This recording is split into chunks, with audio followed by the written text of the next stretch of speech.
కాంగ్రెస్ సర్కార్ పాలనలో రాష్ట్రం ఆగమైపోతున్నది ఫైర్ అయ్యారు BRS working president KTR.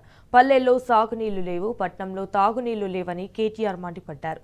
BRS పాలనలో ఇంటింటికి నల్లా నీళ్లు ఇచ్చామని గుర్తు చేశారు. రేవంత్ పాలనలో సాగు తాగునీళ్లు లేక జనం కన్నీళ్లు పెడుతున్నారన్నారు. కృష్ణా గోదావరి నదుల నిండా నీళ్లు పారుతున్నా కూడా ఎత్తిపోయకుండా కాంగ్రెస్ సర్కార్ కక్షగట్టింది. పాలమూరు రంగారెడ్డి పనులు పడావు పెట్టారని, సాగునీళ్లను వదిలిపెట్టి తాగునీళ్లకు ప్రజలను ప్రభుత్వం బలిపెడుతోందని దుయ్యబట్టారు. 2 రోజులు ఎదురు చూసినా కూడా వాటర్ ట్యాంకర్లు రావడం లేదని, ఎన్నిసార్లు ఫోన్ చేసినా అధికారులు స్పందించదని పరిస్థితి నెలకొందని ఎక్స్ వేదికగా కేటీఆర్ మండిపడ్డారు.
రైట్, ఇదే విషయానికి సంబంధించి మరిన్ని డీటెయిల్స్ మా ప్రతినిధి లెవెల్ రెడ్డి ఫోన్ ద్వారా అందిస్తారు. లెవెల్ చెప్పండి, దీనికి సంబంధించిన అప్డేట్స్ ఏంటి?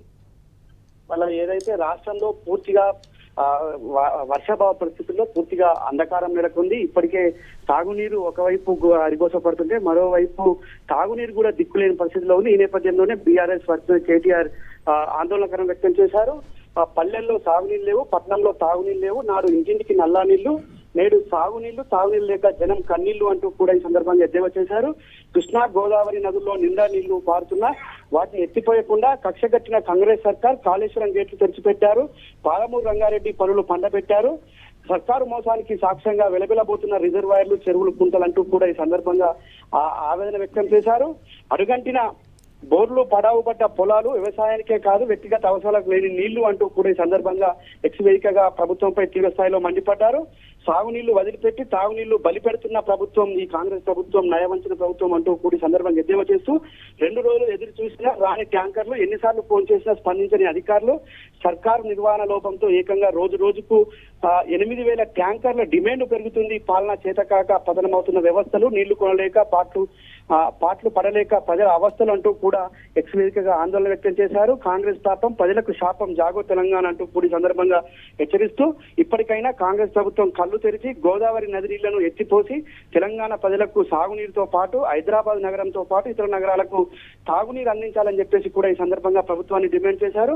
ఇవాళ సాగునీరు లేక ఒకవైపు అయితే తాగునీరు లేక మరోవైపు పూర్తిగా అవస్థలు పడుతున్నారే కానీ ప్రభుత్వానికి ఏమాత్రం పట్టింపు చర్యలు లేవు. పట్టింపు లేకుండా ఇవాళ తెలంగాణ ప్రజలంతా కూడా అవస్థలు పడుతూ రోజుకు వాటర్ ట్యాంకర్ల వినియోగం పెరుగుతున్న ప్రభుత్వంలో ఏమాత్రం కూడా చలనం లేకపోవడం పూర్తిగా ప్రభుత్వ నిర్లక్ష్యానికి నిదర్శనం. ముఖ్యమంత్రి దగ్గరే మున్సిపల్ శాఖ ఉండడం కూడా దీనికి ప్రధాన కారణంగా కూడా చెప్పుకోవచ్చు అని చెప్పేసి కూడా ఈ సందర్భంగా సెటిల్ వేశారు. ఇప్పటికైనా ప్రభుత్వం ముందు చూపు ఆలోచన లేకుండా చేసిన పనులకు ఇది ఒక తెలంగాణ ప్రజానికానికి శాపంగా మారింది. ఇవాళ కాంగ్రెస్ పాపం తెలంగాణకు శాపంగా మారి పూర్తిగా నీళ్లు లేని పరిస్థితి తీసుకొచ్చారు. ఇవాళ ఒకవైపు తాగునీరు అందక మరోవైపు సాగునీళ్ళు అందక ఏదైతే పూర్తిగా కూడా మొత్తానికి అడుగంటిపోతున్న భూగర్భ జలాలు ఒకవైపు అయితే ట్యాంకర్లతో సరఫరా చేయకపో మరోవైపు పూర్తిగా ఇవాళ కొన్ని జోన్లలో ప్రధానంగా ఈడిమెట్ల సూరారం వంటి ప్రాంతాల్లో పూర్తిగా అడగంటిపోయిన భూగర్భ జలాలు, ట్యాంకర్లు లేక నీటి మోటార్లు కాలిపోయినా రిపేర్ చేయించలేని దుస్థితిలో ఈ కాంగ్రెస్ ప్రభుత్వం ఉందని చెప్పేసి కూడా తీవ్రంగా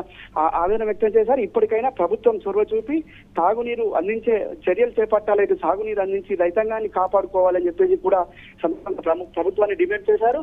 ఏదేమైతేనేమి ఇవాళ పూర్తిగా కాంగ్రెస్ పాలన తర్వాత అస్తవ్యస్తంగా మారిపోయింది, అంధకారం అయిపోతుంది తెలంగాణ అంటూ కూడా ఆవేదన వ్యక్తం చేశారు. వాళ్ళ నదుల నిండా నీళ్లున్నా నింపుకోలేని దుస్థితి కాంగ్రెస్ ప్రభుత్వాన్ని, కాంగ్రెస్ మోసకారి ప్రభుత్వాన్ని అంటూ కూడా వాళ్ళు ఎద్దేవా చేశారు. వాళ్ళ ఏదైతే గోదావరి నది పుష్కలంగా నీరు పారుతుంది, ఇటు కృష్ణమ్మ కూడా పరవళ్లు తొక్కుతుంది, అయినా కూడా కాంగ్రెస్ ప్రభుత్వంలో ఏమాత్రం చలనం లేకపోవడంతో నీరంతా వృధాగా నది గంగలోకి పోతుంది. వాళ్ళ ఏదైతే సముద్రం పాలవుతుందే కానీ ప్రభుత్వంలో పట్టింపు చర్యలు చేపట్టకపోవడం వల్లనే ఈ దుస్థితి ఏర్పడింది. వాళ్ళ రోజు రోజుకు ట్యాంకర్ల వినియోగం పెరుగుతుంది, అయినా కూడా ప్రభుత్వంలో చలనం లేదంటూ కూడా సందర్భంగా సెటర్లు వేస్తూ ఇప్పటికైనా ప్రభుత్వం మేల్కొని అటు రైతాంగానికి సాగునీరు అందించాలి, ఇటు నగరవాసులతో పాటు ఇతర వారికి సాగునీరు అందించి ప్రజల పట్ల చొరవ చూపాలని చెప్పేసి కూడా ఈ సందర్భంగా డిమాండ్ చేశారు. ఎస్ లివిల్, మరి ఇప్పటి వరకు అక్కడ ఉన్న స్థానికులు ఏం డిమాండ్ చేశారు? ప్రధానంగా తాగునీరు హైదరాబాద్ నగరానికి గత బీఆర్ఎస్ ప్రభుత్వంలో ఇతర అంటే ప్రధానంగా కాళేశ్వరం జలాలతో పాటు నాగార్జున జలాలకు సంబంధించి ప్రత్యామ్నాయ ఏర్పాటు చేశారు. ఆనాడు ఈ నీటి అంటే తాగునీటి అవసరాల కోసం దాదాపు 20 టీఎంసీల రిజర్వాయర్ల నిర్మాణానికి శ్రీకారం చుట్టారు. ఆ పనులు కూడా ఇవాళ నత్తనడకన సాగుతున్నాయి. కాళేశ్వరం జలాలను వాడుకోవడంలో పూర్తిగా విఫలమైపోయింది. ఇవాళ ఏదైతే మేడిగడ్డ దగ్గర పంపులు ఆన్ చేసి రిజర్వాయర్లకు నీరు అందిస్తే ఇవాళ 10 దుస్థితి కాదని చెప్పేసి కూడా ప్రజలంతా కూడా తీవ్రంగా మండిపడుతున్నారు.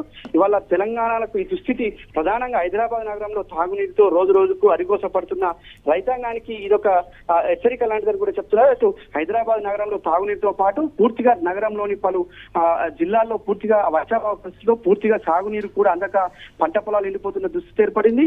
ఇవాళ ఏదైతే హైదరాబాద్ తో పాటు ప్రధాన నగరాలకు అన్నిటికీ కూడా ఇలా తాగునీరు అందక ప్రజలంతా కూడా అవసరపడుతున్నారు. ట్యాంకర్లతో నీరు తెప్పించుకుంటే ట్యాంకర్లు కూడా రాని దుస్థితి ఏర్పడింది.